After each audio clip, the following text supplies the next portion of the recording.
야담상회를 찾아주신 선비님들 감사드리옵니다. 야담상회와 함께 즐거운 시간 보내시길 희망해 봅니다. 첫 번째 이야기 시작합니다. 옛날 아주 먼 옛날의 조선에 매우 조그마한 어촌 군락지가 하나 있었습니다. 번화한 고을과 연결되는 제대로 된 길조차 갖춰지지 않은 아주 오지에 붙은 마을이었지요. 마을에 총인원이 몇 가구 되지도 않던 그 작고 조용한 마을에는 부모님을 일찍 여의고 홀로 삶을 꾸려가고 있는 순박한 청년 흥국이 살고 있었습니다. 생전에 부모님이 남겨주신 쓰러지기 일보 직전에 허름한 초가집이 흥국이 가진 재산의 전부였지요. 소금기가 가득한 척박한 땅에서 변변치 않은 작물들을 재배하고 드넓은 바다에 나가 낚시와 해루질을 하며 일용할 먹거리를 채취해 근근히 하루를 연명하곤 했습니다. 흥국은 가난하였기에 하루의 대부분을 이렇듯 먹을 것을 구하는 일로 보내었고, 이러한 일상을 제외하면 흥국에게 주어진 유일한 여가라고는 단지 석양이 드리워진 드넓은 바다를 향해 앉아 그것을 구경하는 시간뿐이었습니다. 참으로 치열하고 정신없게 보낸 하루였지만 그 반면에 이토록이나 외롭고 허전하기 짝이 없는 하루일 수가 없구나. 흥국은 멍하니 백사장에 앉아 석양이 붉게 물드는 중인 아름다운 바다를 바라보며 중얼거렸습니다. 이웃들과도 멀리 떨어져 있었기에 흥국은 하루에 사람과 말 한마디 나눠보지 않는 경우가 더 많았습니다. 고단한 삶과 가난은 그럭저럭 버틸만 하였지만 이처럼 드넓은 바다를 앞에 두고 찾아오는 지독한 외로움은 날마다 겪어도 도무지 잦아들지 않는 것이었지요. 그저 이 드넓은 조선 천지에 나 혼자만 있다는 기분이 들지 않도록 온기라도 나눌 수 있는 친구가 있었으면 참으로 좋겠구나. 흥국은 깨진 조개 조각들을 손으로 들어 검붉게 물들고 있는 바다에 집어던지며 한숨을 내쉬었습니다. 그러던 어느 날이었습니다. 오래간만에 텃밭에 돌을 고르는 일이 일찍 끝나 잠시 짬이 생겼지요. 오늘은 모처럼이니 오래간만에 큼지막한 그림으로 흥을 내보아야겠구나. 흥국이 콧노래를 흥얼거리며 작대기를 집어들었습니다. 그리고는 흙바닥에 끄적끄적 익숙한 솜씨로 그림을 그리기 시작했지요. 그런데 아까부터 묘하게 흥국의 귀를 간지럽히는 수수께끼의 목소리가 들려오는 기분이었습니다. 처음에는 파도에 흩어지는 백색 소음쯤으로 여겼고 그 뒤로는 기분 탓이려니 하고 애써 넘겼으나 이내 그것이 또렷한 사람, 그것도 여인의 음성임을 알아차린 흥국이 외쳤습니다. 뭐야? 이제껏 내 귓가에서 속삭이던 소리가 정령 환청이 아닌 것인가? 얼씨구, 이제야 인지하셨군요. 지난 동짓날 처음 도련님께 말을 건넨 이후로 참으로 오래도 걸리셨습니다. 이제라도 알아차려 주셨으니 참으로 다행이로군요.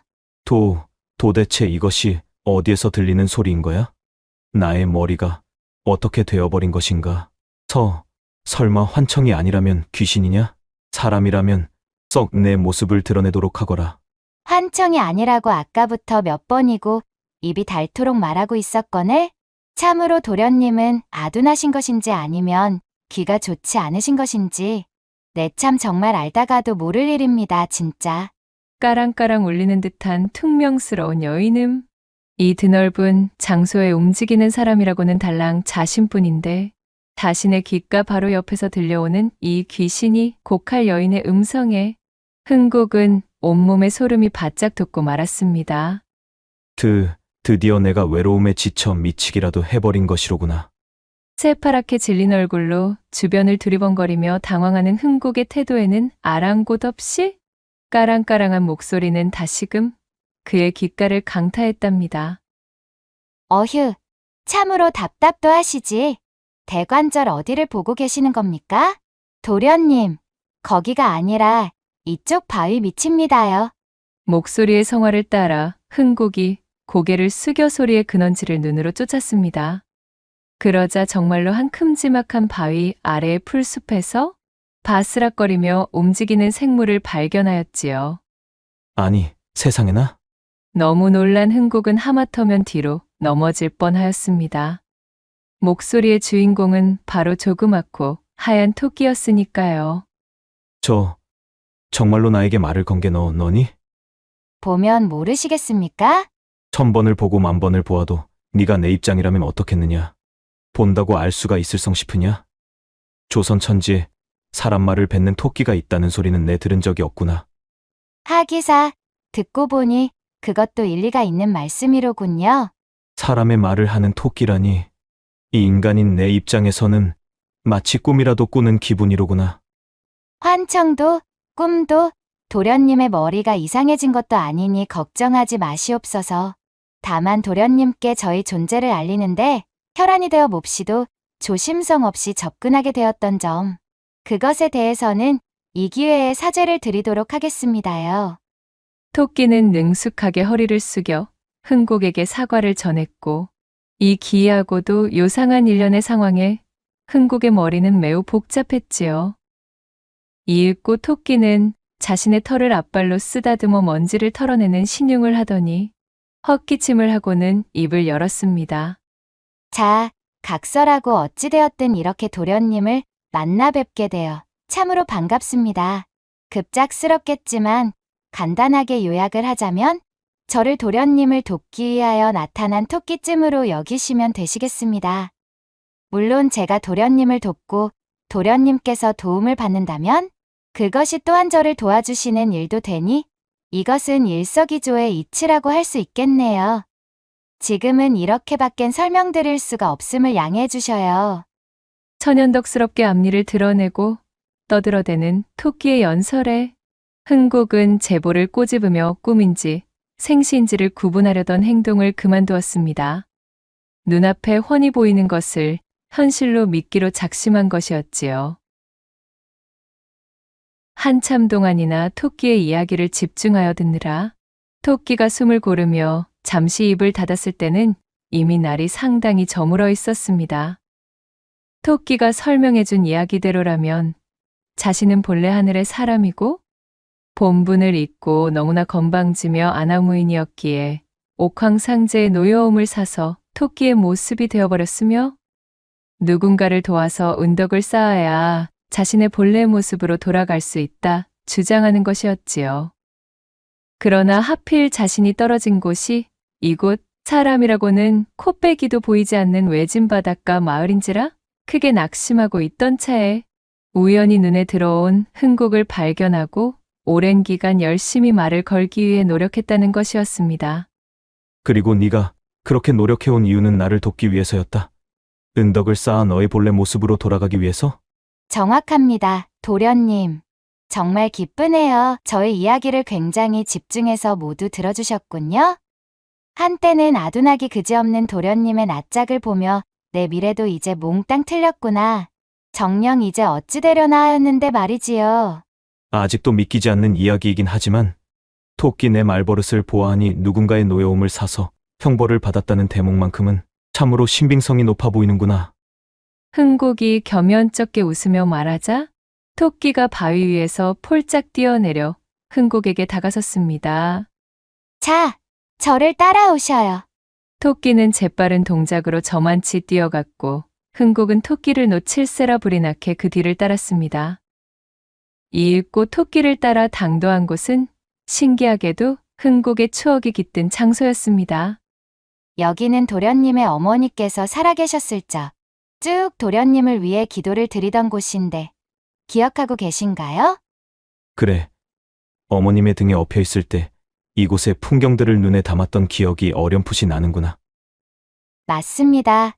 어머님께서 항시 은덕을 쌓으시며 극진히 치성을 드린 것이 하늘까지 전달되어 그것이 돌고 돌아 우리가 만나게 된 것이지요. 물론 이것은 어디까지나 제 추측이지만요. 토끼가 쌓은 지 오래되어 보이는 돌탑 하나를 앞발로 가리키며 말했고 흥국은 잠시 어머니에 대한 추억에 젖어 눈시울을 붉혔지요. 자세히 보니 돌탑의 앞에는 그간 한 번도 본 적이 없었던 낡고 커다란 나무 괴짝이 하나 놓여 있었습니다.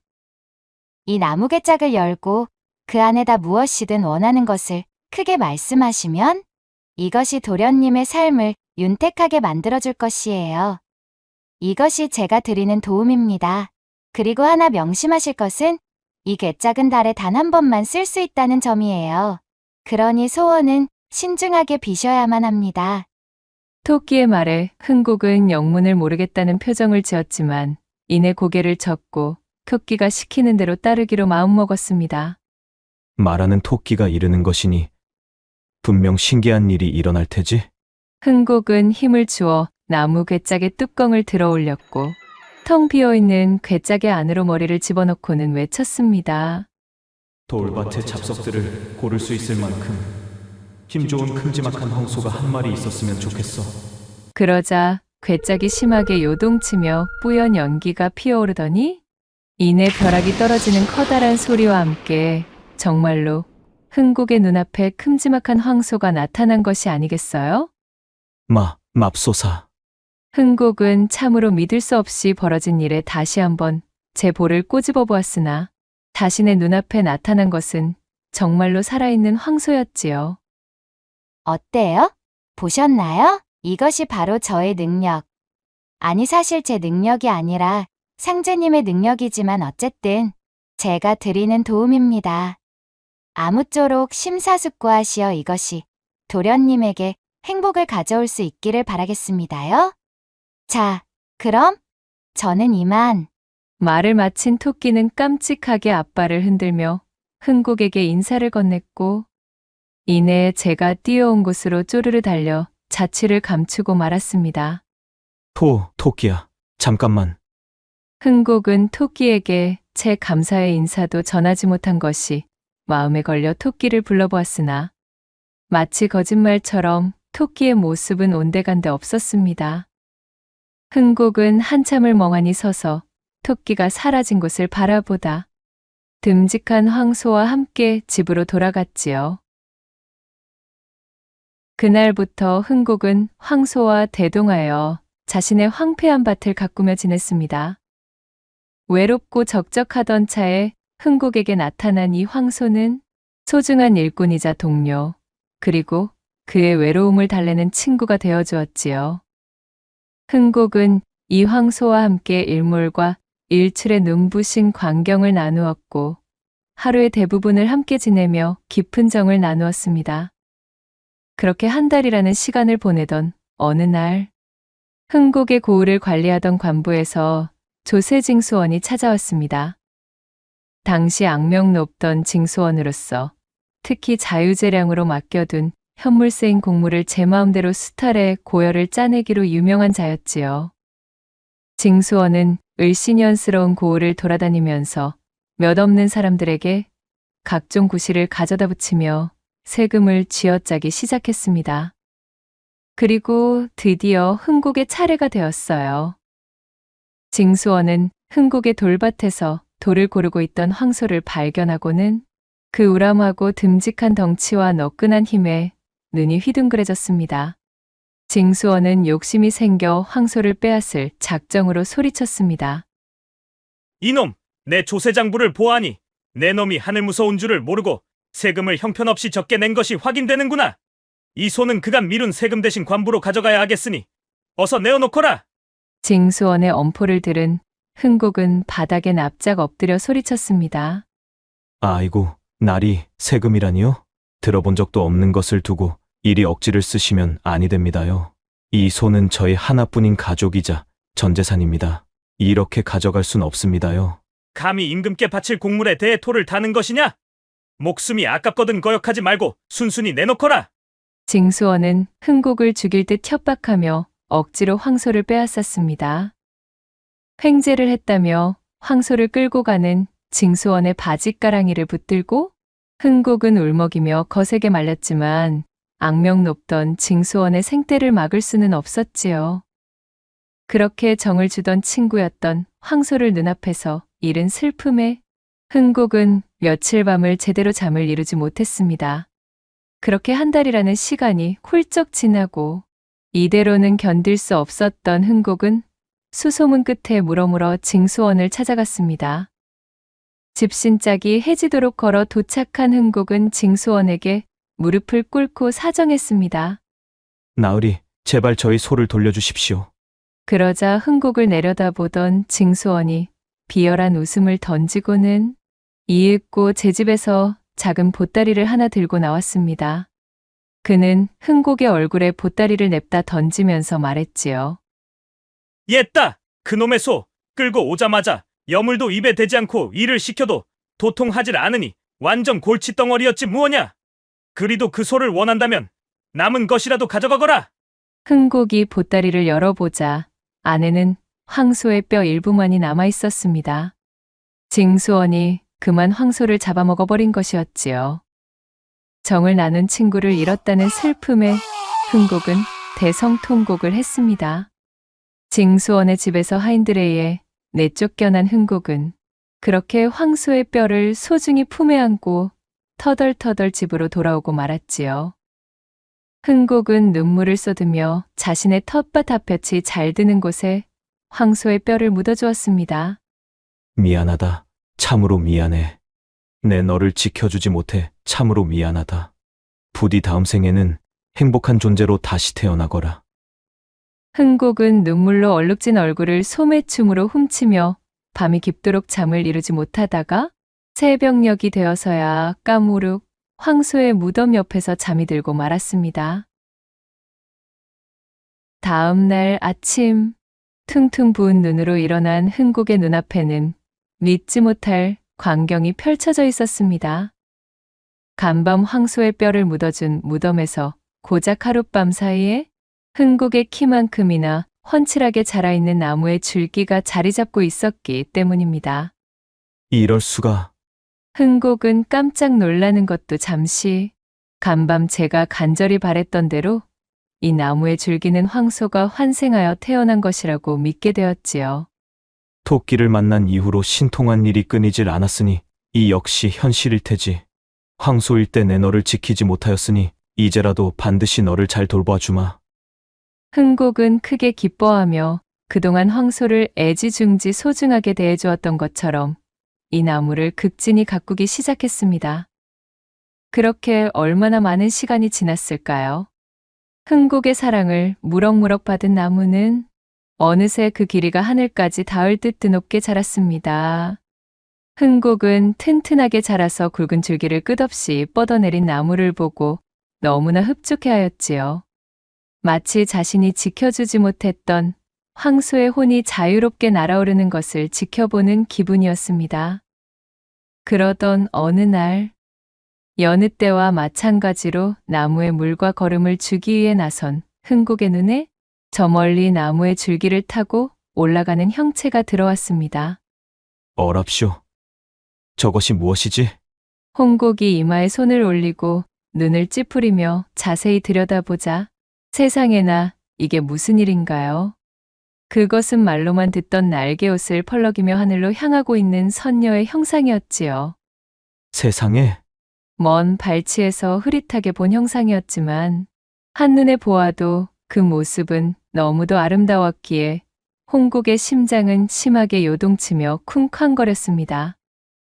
그러는 사이 선녀는 줄기의 끝을 따라 하늘 위 구름 속으로 순식간에 사라져 버렸어요. 선녀가 구름 속으로 들어가자마자 하늘을 향해 뻗어있던 나무에서 뿌연 연기가 피어오르더니 천지가 요동치고 흔들리는 소리가 들리며 홍국의 눈앞이 캄캄해졌습니다. 가까스로 정신을 차려 일어나 보니 하늘을 향해 쭉쭉 뻗어있던 거대한 나무는 어느새 작고 가녀린 나뭇가지의 형상이 되어 황소의 뼈를 묻은 무덤에 가냘프게 꽂혀 있었지요. 마치 나무가 하늘에 길을 연결해 주어 선녀를 하늘로 인도하고 그것이 끝나자 제 임무를 끝마쳤다는 듯 줄어든 모양새 같았습니다. 토끼를 만난 이래로 너무나도 기이한 일의 연속이라 잠시도 정신을 차릴 틈이 없구나. 식은땀으로 축축해진 제 이마를 닦아내며 흥국이 중얼거렸습니다. 그리고 그날 밤, 낮에 보았던 선녀의 형상이 머릿속에서 지워지지 않던 흥국은 늦게까지 잠을 이룰 수가 없었습니다. 참으로 아름다운 자태였지. 내게도 그런 배필이 있었다면 얼마나 좋을까? 그렇게 뜬 눈으로 지새던 흥국은 새벽녘이 가까워진 시간에 겨우 잠이 들었어요. 깊은 잠에 빠진 흥국은 꿈을 꾸게 되었는데 친구처럼 지내던 황소가 새하얀 털을 뒤집어 쓴 채 나타나 흥국의 앞으로 걸어오는 것이었지요. 반가움에 달려나간 흥국이 황소를 와락 껴안자 황소가 흥국에게 머리를 부비며 입을 열었습니다. 네 덕에 나는 세상의 빛을 만끽하며 꽤 괜찮은 시간을 보내었단다. 정말 고마워. 그러니 이제 더는 슬퍼하지 말렴. 이 말을 꼭 너에게 전해주고 싶었어. 아참, 그리고 있잖아. 너에겐 나를 얻었던 괴짝이 아직 남아있으니 네가 본 선녀가 정 그립거든. 그 괴짝을 이용해보렴. 황소의 그 말을 끝으로 흥국은 빨려나가듯 잠에서 깨어났지요. 꿈속에 황소가 해준 말을 곱씹던 흥국은 깊은 고민에 빠졌습니다. 자신의 욕심으로 황소를 세상에 데려왔으나 제대로 지켜주지 못하였는데 그러한 자신이 과연 괴짝의 신비한 힘을 다시 이용할 자격이 있을까 싶은 마음에 흥국은 그간 괴짝을 찾지 않았던 것이었지요. 잠시 후 마른 침을 꼴깍 삼킨 흥국은 제 머릿속에서 떠다니는 선녀의 형상을 생각하다 이내 결심한 듯 옷을 주워 입고는 밖으로 뛰쳐나갔습니다. 돌탑 앞에 괴짝으로 당도한 흥국은 기다릴 새도 없이 곧바로 괴짝의 뚜껑을 열었습니다. 낮에 보았던 선녀를 내 아내로 맞이했으면 좋겠어. 흥국의 외침을 들은 괴짝은 이번에도 심하게 요동치며 뿌연 연기를 뱉어냈고 이내 천둥이 내리치는 묵직한 소음과 함께 흥국의 눈앞에는 어제의 그 선녀가 나타났습니다. 흥국을 발견한 선녀가 웃으며 입을 열었지요. 오래간만입니다. 도련님. 결국 이렇게 다시 만나게 되었네요. 예, 다시 만나다니요. 저는 선녀님을 처음 뵙는. 흥국이 얼굴을 붉히며 머리를 긁적이자 그 표정을 본 선녀가 미소를 지었습니다. 그때나 지금이나 여전히 아둔하신 낯짝이십니다. 하지만 그 어진 마음이 싫지는 않군요. 정녕 제 목소리를 기억하지 못하시겠나요? 골똘히 생각에 잠긴 흥국은 그제서야 선녀의 목소리를 퍼뜩 기억해냈답니다. 토끼. 설마 당신은 그때의 그 흰 토끼? 네, 맞습니다. 그 토끼가 바로 저랍니다. 도련님. 토끼이던 시절보다는 지금이 훨씬 아름답죠? 아니 이것이 대체 어찌된. 일전에 도련님께 제가 말씀드렸지 않습니까? 도련님을 돕는 일은 결국 저를 돕는 일이라고요. 도련님을 도와 은덕을 쌓은 저는 다시 하늘로 복귀할 기회를 얻게 되었고 사정이야 어찌되었든 도련님께서 뿌리내리게 도운 나무가 마침 제게 하늘길을 열어주어 저는 무사히 제 본 모습을 찾아 하늘에 당도할 수가 있었습니다. 참으로 감사드립니다. 모두 도련님의 덕택이었어요. 이럴 수가. 도저히 믿을 수가 없는 이야기입니다. 어머? 더 믿을 수 없는 이야기를 해드릴까요? 그게 무엇입니까? 황소를 잃은 이후 괴짝을 이용하여 더욱 큰 사리사욕과 욕심을 채울 수 있었는데도 도련님은 그렇게 하지 않으셨지요. 오직 친구처럼 지냈던 황소의 넋을 위로하며 보살피려는 마음뿐이었습니다. 그 어질고도 사려 깊은 마음에 옥황상제께서도 감격하시어 이번에 외치신 도련님의 소원은 저더러 직접 이루어주라 명하셨답니다. 직접이라면 설마. 예, 맞사옵니다. 제가 바로 도련님의 아내가 될 선녀이지요. 기뻐하셔도 좋아요, 도련님. 하늘궁에서도 저 정도로 미색이 빼어난 선녀는 그리 흔치 않사옵니다. 도련님 아주 횡재하신 거예요. 선녀는 흥국의 앞으로 바짝 다가서며 마치 뽐내는 듯 날개옷을 펄럭여 보였고 그렇게 꿈에 그리던 선녀와 예쁜 아내를 동시에 맞이하게 된 흥국은 만개한 웃음을 보이며 뛸 듯이 기뻐하고는 그녀를 데리고 집으로 돌아갔지요. 선녀를 아내로 맞이하게 된 흥국은 하루가 어떻게 흐르는지 모를 정도로 행복한 나날을 보냈습니다. 그에게는 더 이상 외로움이라는 감정이 찾아들 틈이 없었지요. 그는 선녀와 함께 달콤한 신혼생활을 가득 만끽하고 있었습니다. 선녀 역시 흥국을 지아비로 맞아 지상에서 생활하며 그의 아내로서 인간의 삶을 사는 것에 큰 재미를 느끼고 만족하고 있었지요. 그렇게 두 사람이 낮에는 연일깨를 볶으며 함께 일하고 밤에는 진득한 사랑을 나누며 서로 죽고 못 사는 시간이 연일 흘렀습니다. 그러나 흥국에게 주어진 행복은 이번에도 그 기간이 길지 못했지요. 옆고을에서의 수타를 끝내고 흥국의 고을을 지나던 지난번의 조세징수원이 밭에서 작물을 수확하던 흥국과 선녀를 발견한 것이었습니다. 한눈에 보아도 빼어난 절색을 뽐내고 있던 선녀의 외모를 본 징수원은 황소 때와는 비교도 할 수 없는 욕심이 솟아나고 있었습니다. 그는 다짜고짜 선녀의 팔을 잡아채며 외쳤지요. 아니, 이런 천하의 미색을 보았는가? 이리도 외딴 곳에서 기거하고 있을 여인이 아니로구나. 헉, 나으리. 아니, 제 아내에게 어찌 그러십니까? 그 손을 놓아주십시오, 나으리. 어허, 내 이놈. 지난번 황소 때도 그랬지만 내 놈은 필시 뒤가구린 짓을 벌이는 놈임이 틀림이 없다. 그렇지 않고서야 어찌 너같이 가진 거 하나 없는 가난한 놈이 그토록 우량한 황소에 무슨 수로 이리도 아름다운 여인까지 아내로 얻었다는 말이더냐? 생각 같아서는 당장 경을 치고 내 놈을 관부로 끌고 갈 일이지만 내 특별히 이 계집만 데려가는 것으로 봐주도록 하겠느니라. 흥국에게 잔뜩 으름장을 놓은 징수원은 주상전하께 진상을 올리겠다는 핑계를 대며 선녀의 팔을 잡아 끌었습니다. 하지만 그의 속내는 선녀를 끌고 가 자신의 첩으로 들일 심산이었지요. 아니, 이게 무슨 짓입니까? 이 손 놓으셔요. 내 인연 가만히 있지 못하겠느냐? 여기서 저항한다면 내년에 서방을 죽이고서라도 데려갈 것이니 얌전히 응하거라. 아니, 그것이 대체 무슨 말이랍니까? 어찌하여 인간들이란 이다지도 제멋대로인 말을 뱉어내는 것인지요? 징수원과 선녀 사이에서 잔뜩 실랑이가 벌어졌지만 흥국을 서방으로 맞이하며 지상으로 내려와 신통력을 잃은 선녀는 그저 가녀린 인간 여인일 뿐이었습니다. 건장한 징수원의 힘에 눌려 그에게 끌려가는 선녀를 보며 흥국은 지난날 황소를 지키지 못했던 기억이 떠올랐습니다. 그 죄책감을 채 잊기도 전에 이번엔 아내마저 잃는다면 더는 견딜 자신이 없었지요. 제 아내를 데려가려거든 저를 죽이고 데려가십시오. 흥국은 징수원의 멱살을 잡아 그를 바닥에 내동댕이 치며 소리쳤고 그 순간 징수원의 수아가 들고 있던 육모방망이로 흥국을 사정없이 두들겼습니다. 몽둥이 세례를 견디지 못한 흥국은 그대로 의식을 잃고 말았고 흥국의 이름을 애타게 외치는 선녀를 데리고 징수원은 그대로 모습을 감추고 말았습니다. 한참이 지나서야 의식이 돌아온 흥국은 아내를 지키지 못했다는 슬픔으로 땅을 치며 통곡했습니다.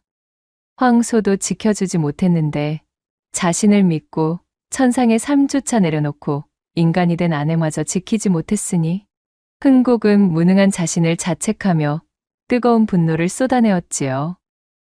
피를 토하는 심정으로 절규하던 흥국은 이내 야차와 같은 얼굴이 되어 일어섰습니다.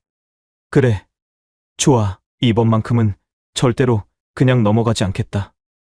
흥국은 그 길로 미친 사람처럼 내달려 돌담 앞에 괴짝으로 당도했습니다. 그리고 그날부터 며칠 밤낮을 굶어가며 괴짝 앞에 앉아 자신의 분노를 저축하듯 마음에 담고 또 담았지요. 그 분노가 더 이상 자신의 몸, 그 어디에도 담을 수 없을 정도로 크게 부풀어 오르자 흥국은 괴짝의 문을 열고 그 속에다 외쳤습니다. 내게 이 세상 모든 것을 찢어발길 발톱과 송곳니를 가진 집채만한 호랑이를 내어주시오. 흥국의 절규에 대답이라도 하듯 괴짝은 그 어느 때보다도 요란하게 요동치며 뿌연 연기를 뱉어내었고 이내 흥국의 앞에 무시무시한 호랑이를 뱉어내고는 쩍 갈라져 그대로 박살이 나버렸습니다. 커다란 호랑이는 시퍼런 안광을 뿜으며 흥국에게 머리를 조아렸지요. 흥국은 혼이 나간 얼굴로 호랑이의 등에 올라탔습니다. 그리고 조용히 호랑이의 귓가에 속삭였습니다. 내 아내를 데려간 놈에게 가자. 그 놈은 내 마음대로 찢어놓아도 좋단다. 그의 말을 들은 호랑이는 두툼한 앞발을 굴러 뜀박질을 시작했고 그 뜀박질이 어찌나 빠르던지 호랑이는 눈 깜짝할 새에 징수원의 집까지 당도하는 것이었습니다. 손쉽게 담벼락을 넘어 마당 안으로 당도한 호랑이를 발견한 하인들의 비명소리가 여기저기서 터져나왔지요. 이윽고 바깥의 소란을 듣고 나와본 징수원은 마당 한가운데 떡하니 자리 잡고 있는 호랑이를 발견하고는 그만 오줌을 지르고 말았습니다. 내 아내는 어디에 있느냐?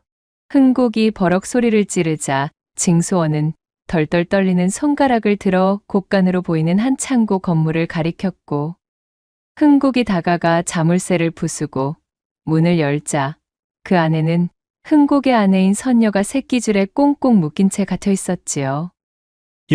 여보. 제 아내의 몰골을 본 흥국은 서둘러 그녀를 부축하여 밖으로 꺼내었고 더더욱 분노에 물들어 눈물을 흘릴 지경이 되었습니다. 흥국이 산도깨비 같은 표정이 되어 징수원을 돌아보자 그는 새파랗게 질려 덜덜 떨며 말했습니다. 제발 한 번만 살려다오. 내 다시는 그러지 않을 것이야. 집채만한 호랑이의 송곳니에서 뚝뚝 흐르는 침을 본 징수원은 바닥에 납작 엎드려 두 손을 들고 싹싹 빌었지만 그야말로 분노에 사로잡힌 흥국의 마음을 돌리기엔 역부족이었습니다. 너의 마음대로 찢어놓거라. 흥덕이 낮고 간결한 목소리로 호랑이에게 명하였고 그 순간 시퍼런 안광을 빛내며 앞으로 뛰쳐나간 거대하고 육중한 호랑이의 칼날 같은 발톱춤을 막을 수 있는 존재는 아무도 없었지요. 그날 깊은 어둠으로 물들어 있던 밤하늘은 징수원에 찢어지는 비명으로 붉게 물들었습니다. 그렇게 아내를 구해낸 흥국은 호랑이의 등을 타고 유유히 집으로 돌아왔습니다. 그는 이번 기회로 사람과의 접촉이 항상 좋은 일만 가져다 주는 것은 아니라는 걸 뼈저리게 겪고는 한숨을 내쉬었습니다. 차라리 사람의 왕래가 일절없이 외로웠던 시절이 더 나을지도 모를 일이구나. 나는 이제 너무 지쳐버렸어요. 탐욕에 눈먼 사람들이 내 소중한 존재들에게 상처 입히는 것을 더는 두고 보기 힘듭니다. 부인은 어찌 생각하십니까? 저는 이제 당신을 지아비로 둔 여인이니 그저 당신의 뜻을 따를게요. 당신이 편한 대로 하셔요. 아내인 선녀의 자애로운 미소와 함께 허락이 떨어졌고 그리하여 천리를 뛰어가는 호랑이의 도움을 받아 그 누구의 손길도 닿지 않는 이름 모를 깊은 산중으로 당도하게 되었습니다.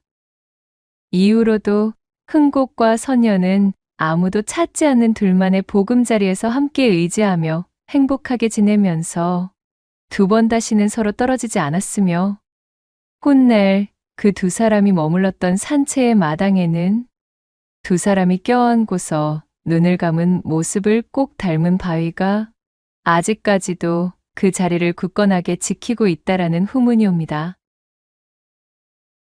두 번째 이야기 시작합니다. 하늘에 걸린 달이 뿌옇게 내린 빛이 퍼져 있는 옛 조선의 어느 날 밤, 어디선가에서 들려오는 젊은 처자의 한숨 소리가 구슬프게 구름 사이를 찢으며 들려오고 있었습니다. 소리의 주인공은 바로 유난히도 긴 속눈썹을 내리깔고 있던 소담이라는 이름의 처자였지요. 소담은 요즘 이런저런 생각으로 잠을 이루지 못하고 있었습니다. 자신을 거두어 돌봐주던 미봉댁이 결국 자리에 몸져 누웠기 때문입니다. 그녀가 이른바 어머니처럼 모시던 미봉댁은 하늘이 정해준 수명에 다가서 노쇠하자 그만 깊은 병세를 얻고 말았습니다. 어머니, 어서 기운을 차리셔야지요. 아직 창창하신데 이렇게 꾀병을 부리시기가 있나요? 애써 웃음 지으며 농 아닌 농을 섞어 말하는 소담의 눈가엔 어느새 눈물이 그렁그렁 맺혀 있었습니다. 소담은 자신의 친어미가 아닌 이 미봉댁을 어머니라고 부르고 있었어요. 그도 그럴 것이 소담은 본디 몰락 양반의 출신으로 훈구파의 인사였던 소담의 아버지가 중앙정계의 혼란에 휘말려 살림 세력들에게 축출당해 집안이 풍비박산나게 되자 소담을 몰래 빼돌린 유모의 도움으로 겨우 그녀만이 화를 면하게 되어 멀리 탈출할 수 있었습니다. 졸지의 터전과 부모 가족, 친지들을 모두 잃고 갑작스레 세상으로 내던져진 소담은 양반의 여식으로 온실 속 화초처럼 자라왔기에 그야말로 야생의 바깥 세상에 대한 내성이 전혀 없었습니다. 든든한 버팀목이 되어주던 양반 가문의 배경이 사라지자 할 줄 아는 것 하나 없는 곱게 자란 규수가 험준한 세상을 버텨내기란 여간 힘든 일이 아니었지요. 내 비록 온갖 화를 입은 처지이나 한가로이 슬퍼할 겨를이 없구나. 일단은 목숨부터 부지하고 볼 일이야. 이대로 정신을 놓고 있다가는 바로 황천의 객이 되기 알맞겠어. 그나마 소담의 천성이 묻어나고 적응력이 좋았기에 양반 출신이라는 자존심을 그 즉시 내던지고 허들에 시리며 품삯팔이며 손에 들어오는 일은 닥치는 대로 주워 담으며 입에 풀칠을 해왔습니다. 서투른 솜씨와 쉽게 고갈되는 체력의 탓으로 한때는 제 발 아래에 내려보던 평민계급의 자들에게 험한 욕지기를 들어먹는 일이 비일비재하였지만 어찌되었든 복수며 책이며 내 몸 하나 건사하고 나서야 생각할 일이었으니까요.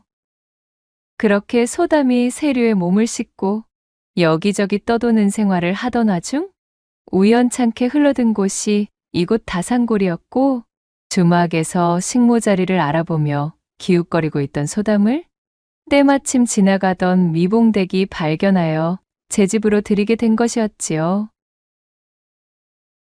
소담이 지내고 있는 다산골은 고을 이름에 걸맞을 만큼 풍요로운 출산이 잦은 곳이었습니다. 작은 마을 치고는 꽤 높은 인구 밀도를 가지고 있어 노동력 또한 모자람이 없는 곳이었어요. 다산골에는 네 집에서 산통이 시작됐다 하면 한 걸음에 달려가 아이를 받아내던 솜씨 좋은 산파가 있었는데 그 산파가 바로 미봉댁이었습니다. 미봉댁 역시도 어린 나이에 조실부모하여 홀로 자라본 경험이 있었기에 우연히 마주친 소담을 딱하게 여겼던 것입니다. 거지몰골의 소담을 집으로 데려온 미봉댁은 그녀의 시시콜콜한 사정은 따지고 묻지도 않았습니다. 그저 소담이 힘든 사연을 내려놓고 마음 편히 지낼 수 있도록 보살펴 주었지요. 때마침 산통이 시작된 산모들이 많아져 일손이 부족하기도 하였기에 그렇게 미봉댁에 기거하며 산파일을 도우며 살게 된 소담이었습니다.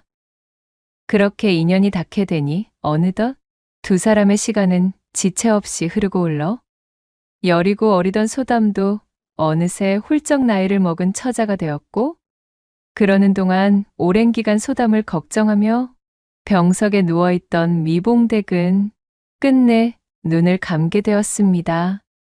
일면식도 없는 저를 거두어 그간 돌봐주시는 일 절대로 잊지 않을게요. 어머니, 부디 황천에서는 아무런 걱정이랑 말고 편히 쉬고 계시기를.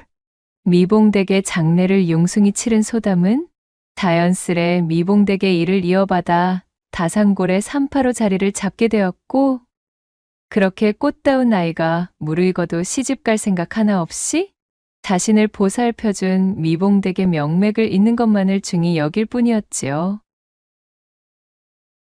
장성한 소담은 얼굴 전반에 차가운 기운이 돌고 어린 나이서부터 많은 일을 겪은 탓에 말투는 조금 쌀쌀맞았지만 백옥처럼 고운 낯빛에 그 이목구비 또한 단정했어요.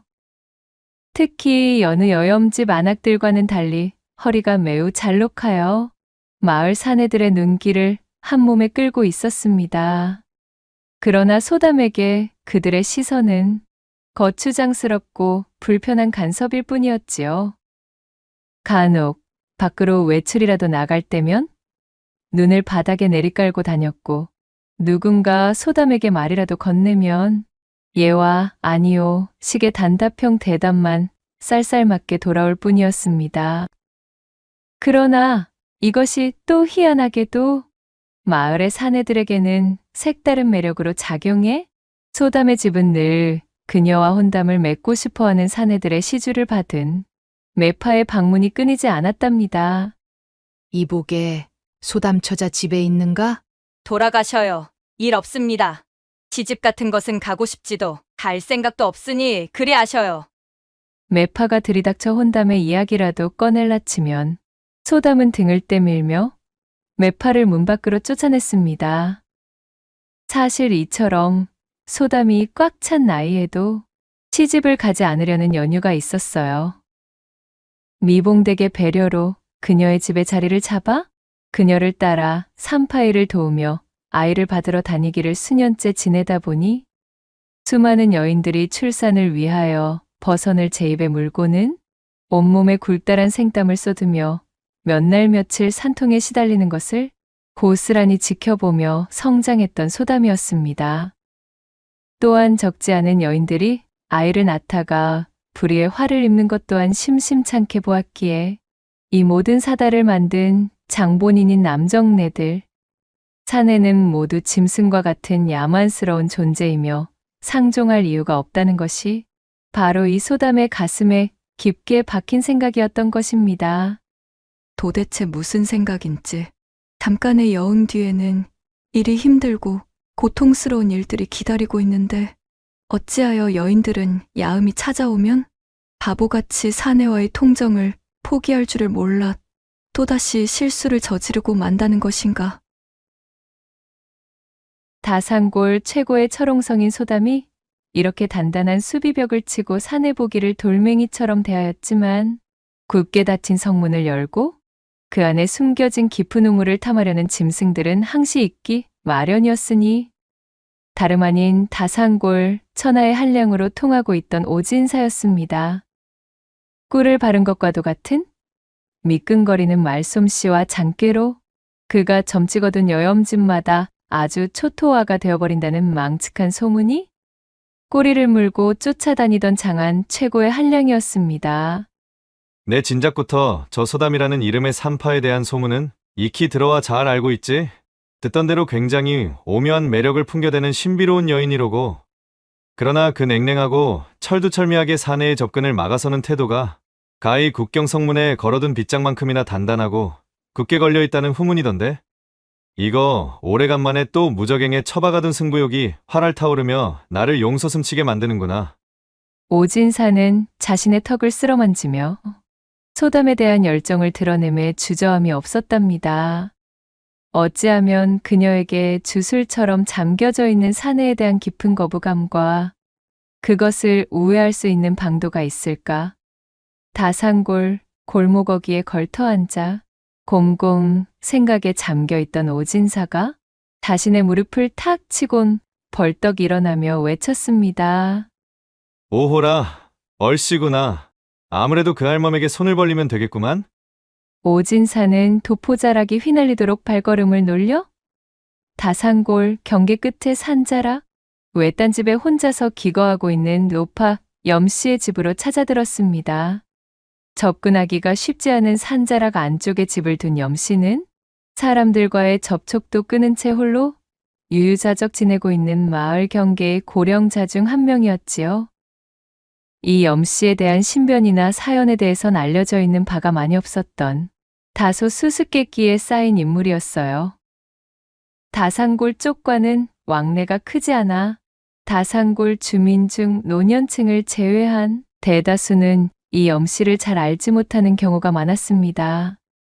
그리고 오진사는 바로 그 점을 이용하려는 것이었습니다.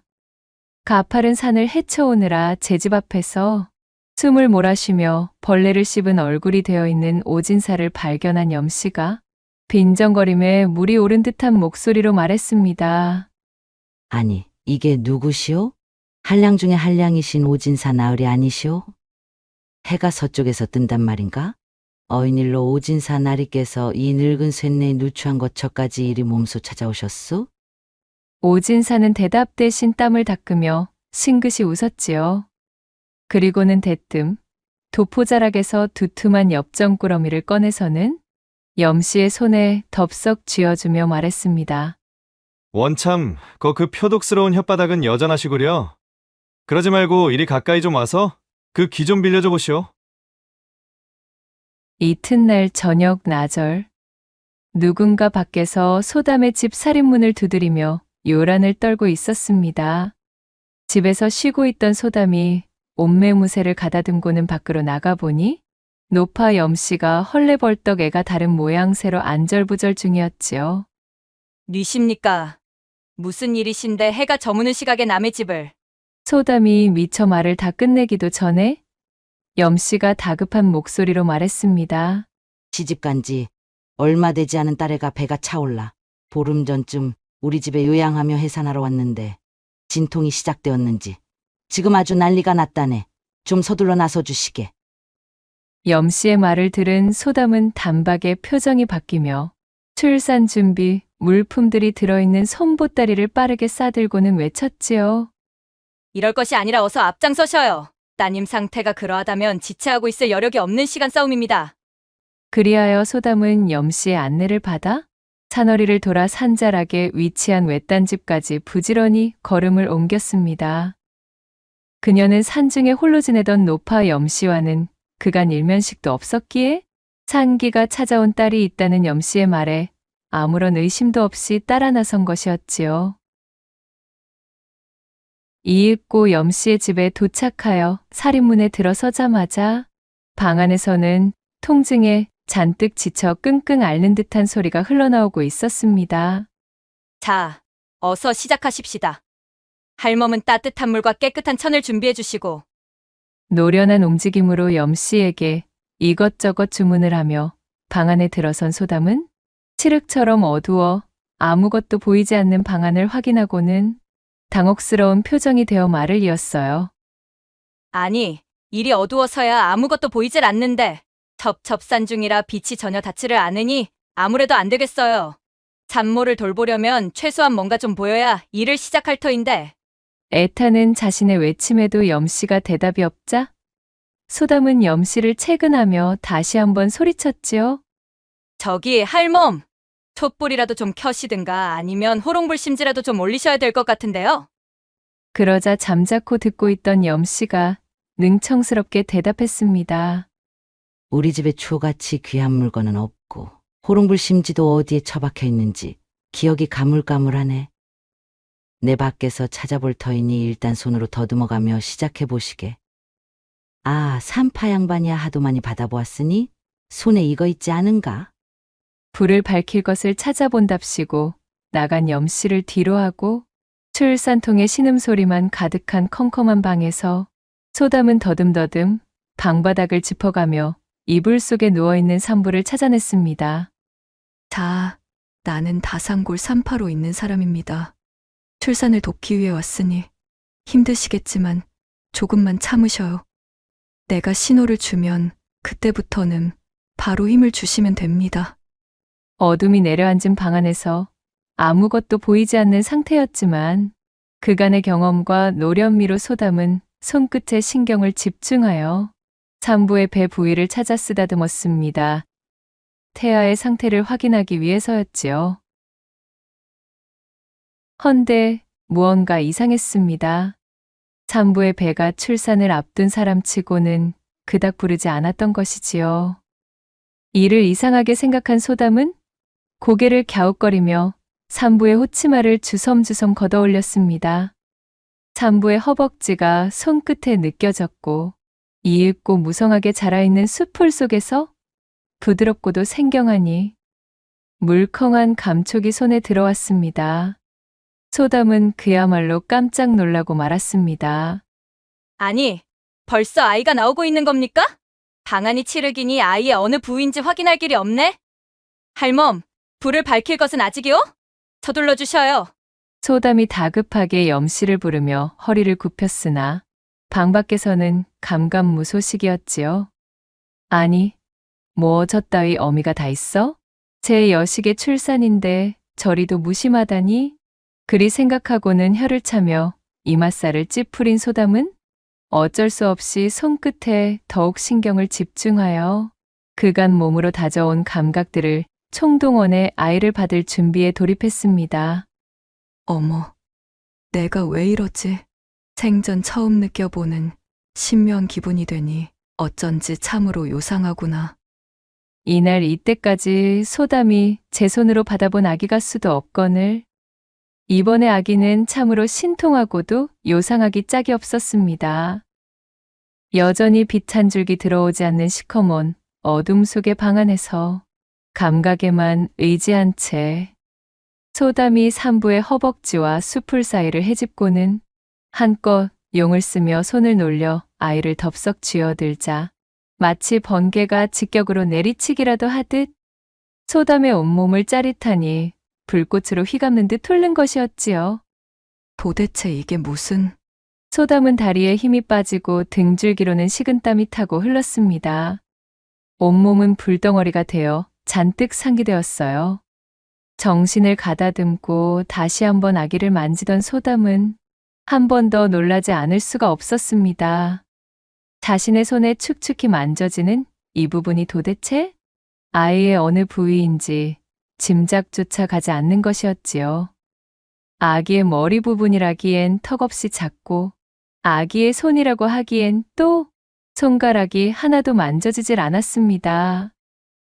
양수로 추정되는 액체가 듬뿍 묻어 소담의 손 안에서 미끈미끈대며 요리조리 움직이고 있는 이 부위는 도통 신기하기 짝이 없는 형태와 일찍이 소담이 한 번도 접해보지 못한 촉감이었지만 희한하게도 그 온도만큼은 타는 숨마냥 뜨거웠습니다. 이 손으로 만져도 저 손으로 만져도 도무지 알 길이 없는 와중 소담은 점점 제 얼굴이 달아오르는 연유를 헤아리지 못하고 있었지요. 그러자 지금까지 잠자코 있던 산부가 몸을 쓱 움직여 소담에게 다가섰습니다. 칠흑의 어둠 속에서 산부의 손에 이끌린 소담은 마치 비몽사몽과도 같은 형세가 되어 대체 내가 왜 이러지? 라는 소리만을 중얼거리며 눈을 지그시 감고 방바닥에 몸을 뉘기에 이르렀지요. 이 어두운 방에서 소담의 손에 맡겨져 있던 염씨의 딸이자 산부, 아니 염씨를 매수하여 1년에 잘 짜여진 각본을 토대로 산부인 척 누워있었던 사내, 이렇듯 한 번도 사내의 대들보를 경험해 본 적 없던 소담이 칠흑의 공간 속에서 그 신묘한 절구대를 처음 손으로 느껴본 감각에 잔뜩 달아오르도록 만들어버린 오진사는 자신의 계획대로 한상건아하게 차려진 이 상황을 결단코 놓칠 위인이 아니었지요. 이윽고 소담에 달뜬 옥굿을 구르는 소리가 산천을 뒤덮었고 제 몸에 일어난 불같은 변화에 정신을 차리지 못하고 있는 사이 소담은 자신도 모르게 두 팔로 오진사의 등을 감싸 안았지요. 그렇게 혹독하고도 짜릿한 폭풍이 지나갔고 한동안 까무러치듯 어두운 방바닥에 누워있던 소담이 이내 눈을 뜨고 정신을 차렸습니다. 주변에는 노파 염씨도 아이를 출산하려던 산모도 그리고 오진사도 없는 고요한 밤 공기만이 남아 있었습니다. 소담은 천천히 치마끈을 정리하며 방을 나서 바깥의 하늘을 올려다보았습니다. 야음이 짙게 깔린 산천의 차갑고 명쾌한 공기가 소담의 코밑을 간지럽히고 있었습니다. 자신의 머리를 한번 슥 쓰다듬으며 아직도 채 가시지 않은 붉게 상기된 얼굴을 들어올린 소담은 부끄러움과 신비로움이 묻어있는 표정을 하고는 작게 중얼거렸지요. 아녀자들이 산통으로 까무러칠 때는 치더라도 이 맛을 잊지 못해 그렇게도 통정을 나누며 아이를 가지는 것이었구나. 오진사의 계략 덕에 늦음하기 음양하빌의 커다란 이치를 깨닫게 된 소담은 어쩐지 시원섭섭해진 모습이었으나 산자락을 내려오는 그 발걸음만은 몹시도 경쾌해진 모습이었지요. 그날의 소동이 마무리되고 시간이 훌쩍 흐른 뒤 소담은 사내를 멀리하던 버릇을 고치고 고을의 건실한 사내를 맞아들이는 일에 소홀치 아니하여 인생의 행복을 함께해줄 반려를 만나 해로하게 되었으니 고을의 사내들은 소담의 혼인 소식에 눈물을 훔쳤다는 이야기가 남아 있었답니다.